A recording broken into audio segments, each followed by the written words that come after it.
Today's video will be covering Prometheus and several connections. I am a man who dreams constantly. Many of them are lucid.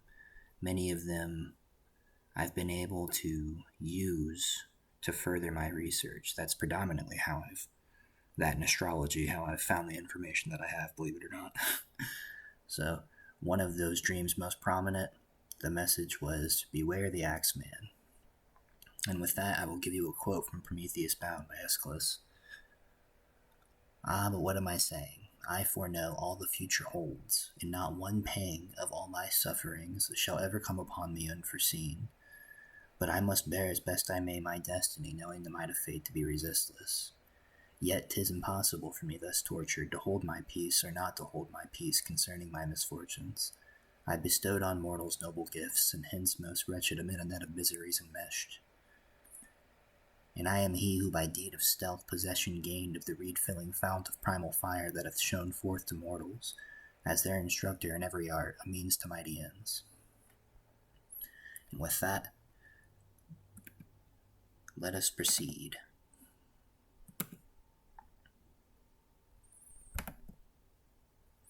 So, beginning, I've stated this elsewhere, but I'm going to run back over some information really quickly. Lugal-Tuda, the lusty king, is known as the Babylonian prototype of Prometheus. This passage right here states to emphasize the strength and resourcefulness of Prometheus, whose Babylonian prototype was entitled Lugal-Tuda, the lusty king.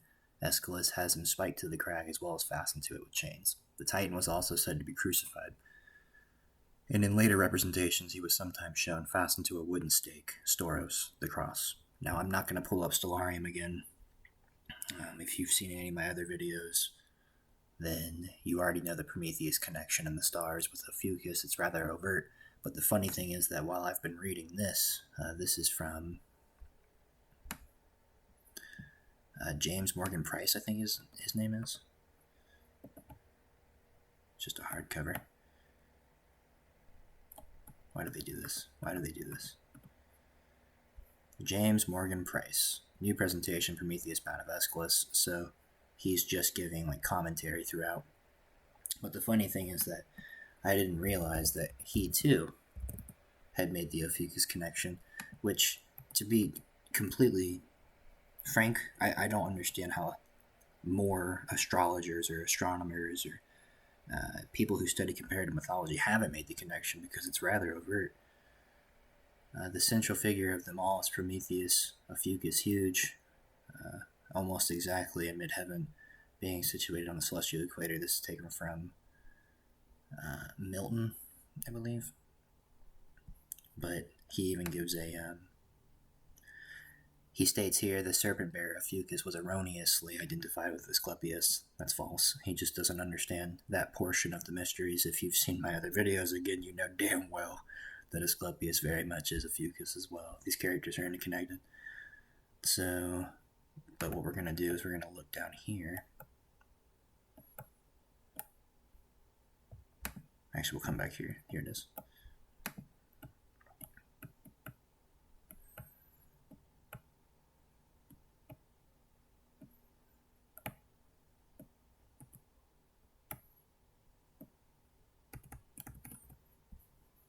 Right, that section of the sky that I've talked about oh so often.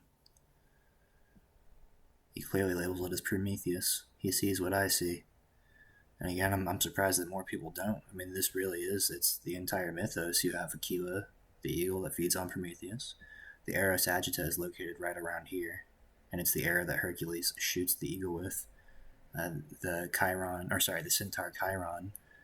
I'm not sure if it's the same myth or a different version of it, but it's said that Chiron gave his immortality to Prometheus because he had been accidentally shot by a poisoned arrow, and he was immortal and he was suffering, so he gives up his immortality to Prometheus.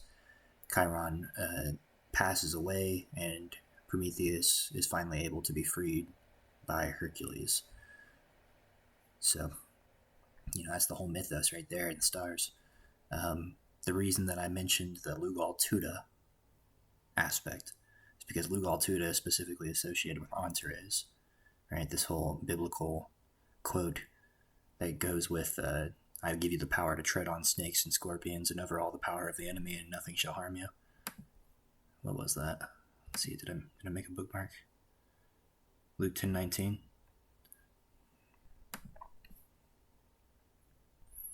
I have given you the authority to trample on snakes and scorpions, to overcome all the power of the enemy. Nothing will harm you. There's a whole litany of biblical quotes that are attested to that, and I'd actually like to go over some of those before I forget. But here, from the proceedings, like I said, the seventh king is equated with Antares in his name, De Heavenbird. We have already met with the solar eagle, yada yada yada. I have identified star number 23, which is called Lugal Tuda with Antares. The divine stormbird, right? And again, none of this, I've realized now at this point, as I'm sure other people already have, that, I mean, none of it's coincidental. There's just no way. None of it's coincidental. It's, life is a dream, as they say. So, let's look at some of those other biblical quotes that are attributed to this patch of symbolism in the stars. The conflict between Christ and the devil. All through the Bible, the devil is depicted as a snake, a serpent, a dragon. There's another constellation in the heavens associated with Scorpio called Drake of the Dragon. These images are used to illustrate the conflict between Christ and the devil. That goes hand in hand with the whole Pseudo-Hippolytus Philosophemina and what he had to say about it, being the Logos. He specifically equates Ophiuchus or Prometheus with Hermes, the Logos, the Christ. And I have uploaded that video too, so it's on my channel if you want to see that. So Genesis 3:14-15. Then the Lord God said to the serpent, because you have done this, you are cursed more than all animals, domestic and wild. You will crawl on your belly, groveling in the dust as long as you live. And I will cause hostility between you and the woman, and between your offspring and her offspring. He will strike your head, and you will strike his heel.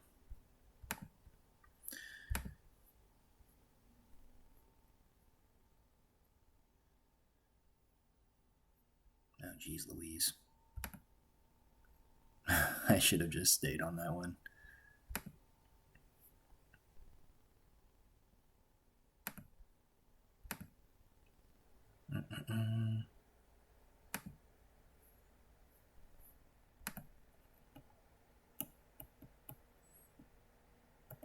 It gets annoying because, like, right around here, I know you can't see it, there's a widget that pops up when I record, and it blocks things, and it always fucking throws me off.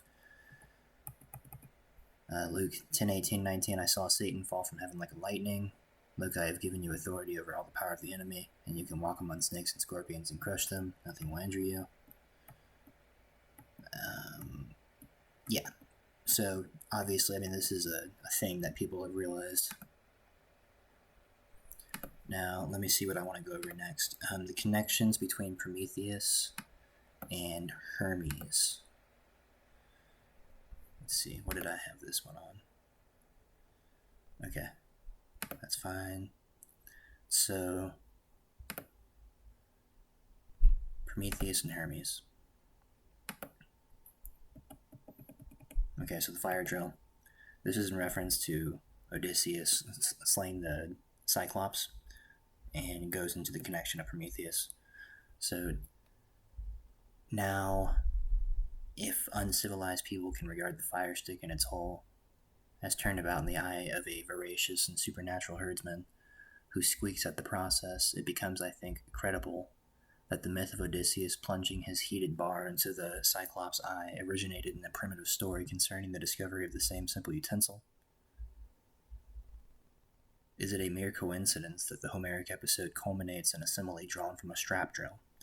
On this showing, the hero of the Cyclops adventure must have been originally a divine or semi-divine figure comparable with that of Prometheus. Come on, zoom out.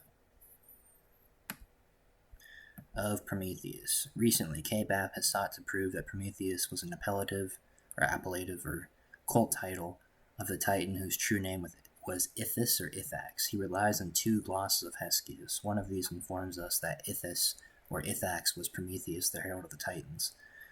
Right? Just like Nabu, the herald of the gods, just like Hermes, the herald, so on and so forth. The other enables us to connect the name with the verb, meaning to be heated. Okay, blah, blah, blah, blah, blah. Next page. The burning sky formed. It thus appears that Prometheus was essentially a fire god, a conclusion that suits well his relations to Hephaestus and the Capieroi. But his name, Ithax, can hardly be disassociated from Ithake, the home of Odysseus. In short, I suspect that behind Odysseus, the hero stands an older and more divine personage akin to Prometheus, the fire god. It is surely significant that Odysseus, when pressed by Penelope on his return to declare his lineage, gives himself out as the grandson of the Cretan Minos and says, "My famous name is Aethon."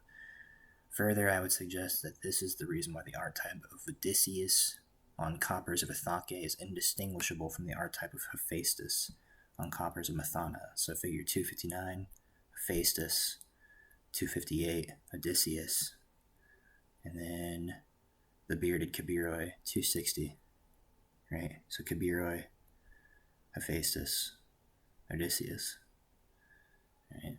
That Phrygian cap looking deal. Keeping in mind the Phrygian cap doesn't just pertain to the, like, that bent over tip. That's what a lot of people associate it with, but it comes from the Scythian people, and the original design of it was more pointed, if anything. It was more along these lines. That magician's cap looking deal, right?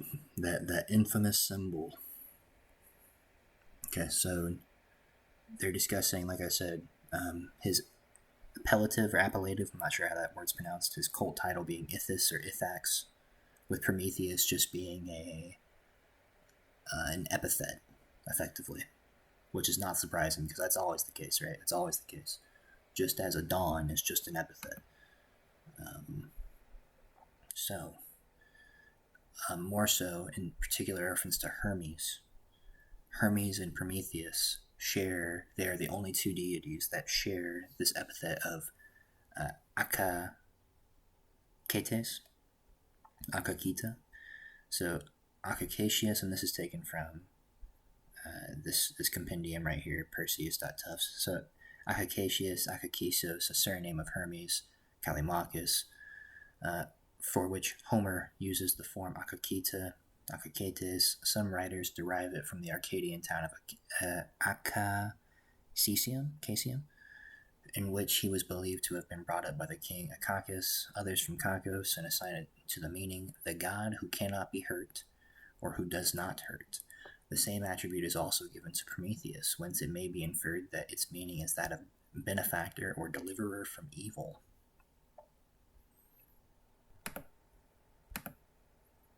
Okay, so let's go with this one.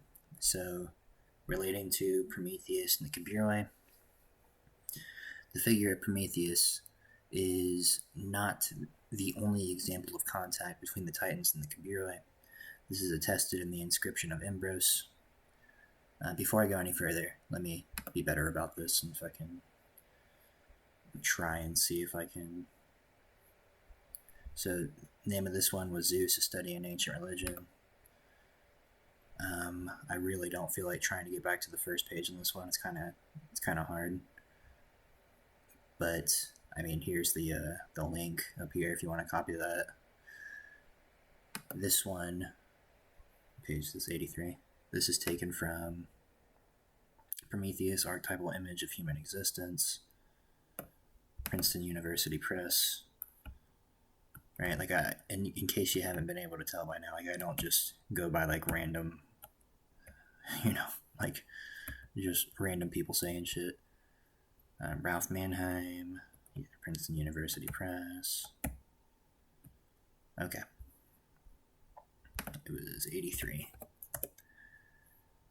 The figure of Prometheus is not the only example of contact between the Titans and the Kabiroi. This is attested in the inscription of Imbros, which in an invocation of the Kabiroi lists the Hesiodic series of the great Titans, the sons of Uranus, with the exception of Okeanos. Okay, in the 6th century BC, the Orphic theologian and poet Onomakritos had already undertaken, surely not without reason, and evidently not without success, to identify the Titans with the Kabiroi. He attributed the murder and dismemberment of the child Dionysus to the Titans. If it is asked what led him to do so, we need only recall that two brothers from among the Kabiroi had committed a similar murder, right? Because that is the recurring theme there, right? This, like, a Trucidatus fratribus, or whatever they call it in Latin, the brothers that kill the younger one, who then gets resurrected, the dying and rising god. It's the same thing with Nesu. Nesu, just like in the Orphic cosmology where Dionysus is torn apart, and then his heart gets mixed with the ashes of the Titans and the thunderbolt of Zeus. It's a play on the older Sumerian myth where Nesu, the dying and rising god associated with Antares, was created and torn by the gods, or torn apart by the gods, and the blood of man was mixed with his flesh. So the same thing they do on Samothrace with the mysteries of Casmillus or Cadmillus, the youngest of the Cabiroi. So which is Hermes, right? So Hermes is the same character. Okay. He attributed the murder and dismemberment of the child Dionysus to the Titans. If it is asked what led him to do so, and that's why Nesu was associated with Nabu, with Antares, right? Okay. The name of the Titans and of the Cabiroi as well is tainted with primordial crime. Of course, mysteries, rites of purification, and initiation are also associated with the Cabiroi. According to the legend of the founding of Tiberin near Thebes, there had once been a city on this site inhabited by men named Cabiroi. After the place to one of these original inhabitants, Prometheus, and to his son, Adonais, Demeter brought the mysteries. This constitutes the beginning of a fairly long pseudo-historical narrative that was permitted in connection with the mysteries. Most of the participants are referred to by pseudonyms.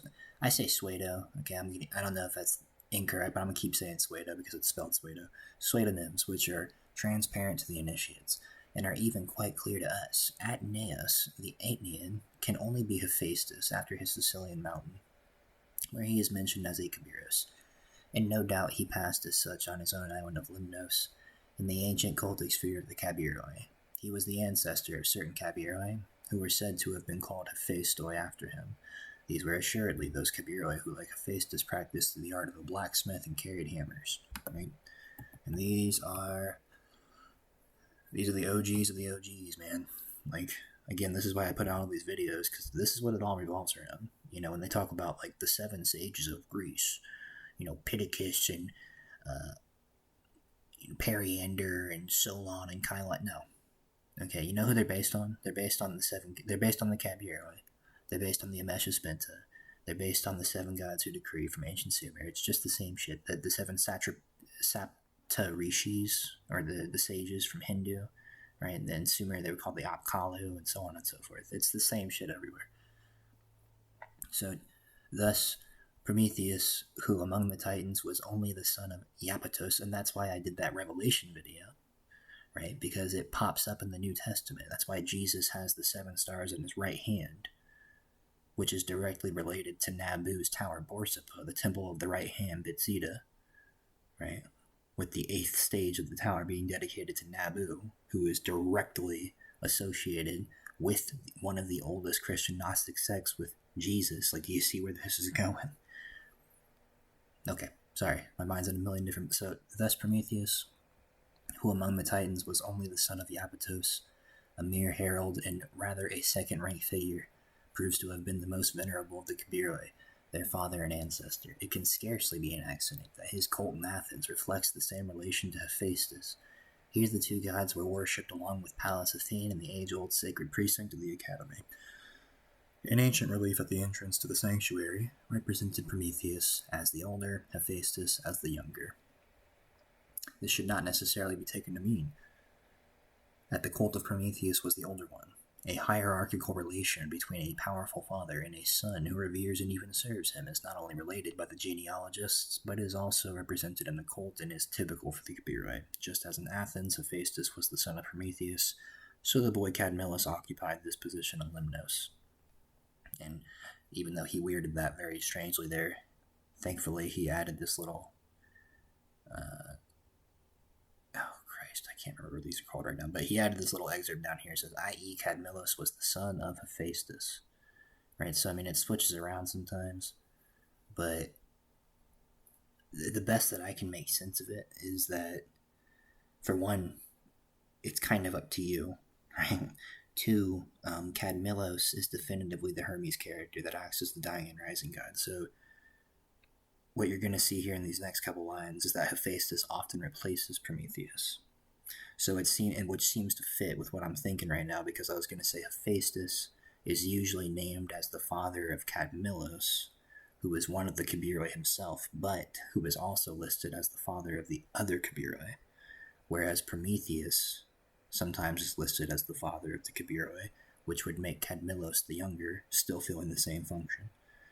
Or there's even the version where Cadmilos essentially takes the role of Prometheus in establishing the Samothracian mysteries at Thebes, right? So, and remember that Hermes and Prometheus are not, they're not as separate as they seem.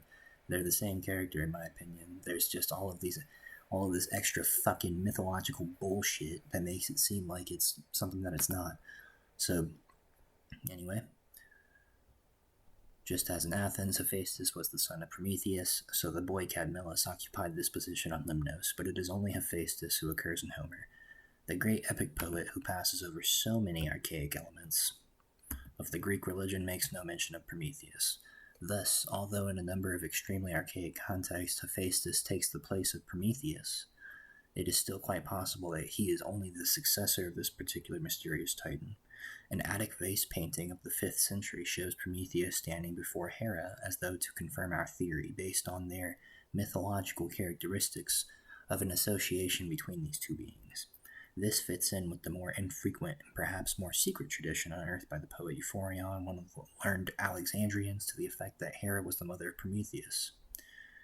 But the tradition that became classical makes Hephaestus the son who is particularly close to Hera. A similar situation is disclosed in the relation of the two to Pallas Athene. Both Prometheus and Hephaestus were said to have pursued her with their love, and another, likewise archaic tale, the story of Athene's birth, helps us to guess which of them was originally associated with the daughter of Zeus. Which of the two split the head of Zeus, in order that Pallas should be born from it? Prometheus or Hephaestus? The story is told of them both. The primordial and original instrument employed was the axe. Beware the axe man. In certain versions even put... Sorry, that was my dream. In certain versions even put it into the hand of Hephaestus, though in other traditions he performs his act of midwifery with a hammer. In the hand of Prometheus the sacrificer, the axe is meaningful, and it has meaning also in the new moon situation. Okay, so what they're getting at here is that these characters are interchangeable in many, many, many instances. Because what it really, in my opinion, what it really seems to revolve around is this general fire god concept. And that's also why I had mentioned the relationship. I have a video called the Eighth Anunnaki, where I read about Nuska and Jabil a little bit. Nuska, the compound ideogram in cuneiform that was used to designate him, was the same, the stylus and scepter that they used for Nabu. Nuska was replaced by Nabu effectively. Now, Nuska is cognate with Gira or Jabil. And originally, these two, Jabil and Nusku, were used to mark the rising and setting of Mercury, because it was known as, like I said, it had two different characteristics, the morning star and the evening star. So Nabu ultimately is the one that takes on the totality of Mercury. He, instead of having the two different aspects, Jabil and Nusku, both fire gods, identical with one another, instead you have Nabu, who becomes Mercury, right? Who is associated with Antares, with Nesu, the original dying and rising god. It all gets taken over by Nabu, because Nabu is just an epithet. It is nothing more than an epithet. The herald, the pronouncer, the one who proclaims, the one who shines brightly, so on and so forth. Okay? So, there's that. There's that. Remember, only Hermes and Prometheus share this epithet right here. They are the only ones.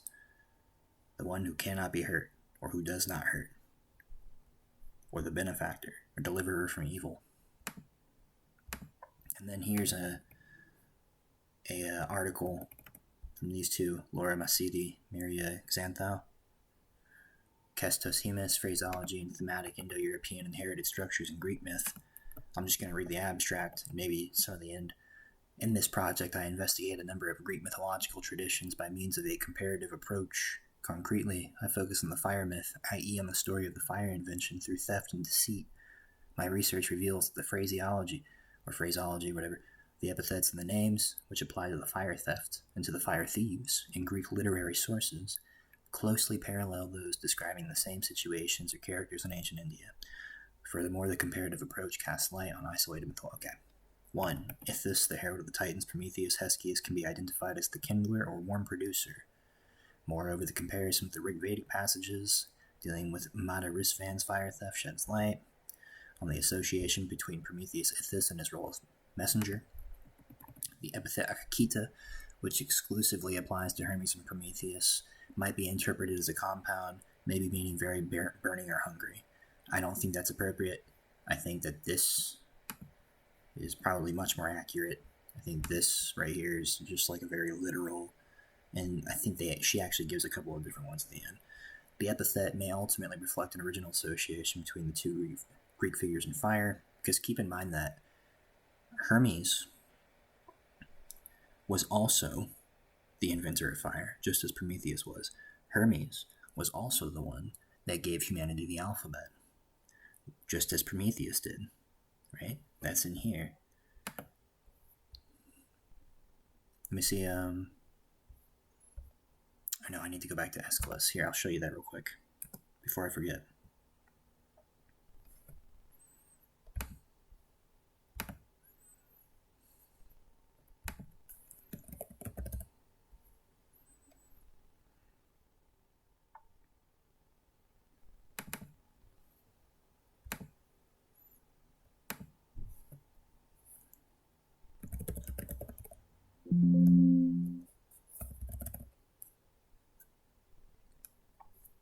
And verily I discovered from them the science of numbers, excellent among inventions, and the combinations of letters. Right? This is Prometheus talking. He invented the letters for him, just as Hermes did. He's also, so that gives us the invention of fire, the invention of the alphabet. What else was it? It was the first sacrificer. Is another quote or another attribute that they share. And then, of course, the divine trickster, right? The ultimate fucking trickster. And then, obviously, wisdom. I mean, it's the same character. Let's be honest here. A proposal upon the figure of Hermes as an ancient god of fire. So here's just another one. Athens Journal, Mediterranean Studies. This is more recent, from April 2022. And these individuals are talking about how Hermes was originally related to fire. The origin and meaning of Hermes, whose figure is full of different, even contradictory aspects, has never been clarified. It's because it's all contained in one being, man. Now, starting from a passage from the Homeric hymn dedicated to him, in which Hermes is considered the one who first invented fire sticks and fire, as well as on the fact that he is often associated with Hestia, the goddess of the hearth, we propose that he was originally a god of fire. Okay, so there it is.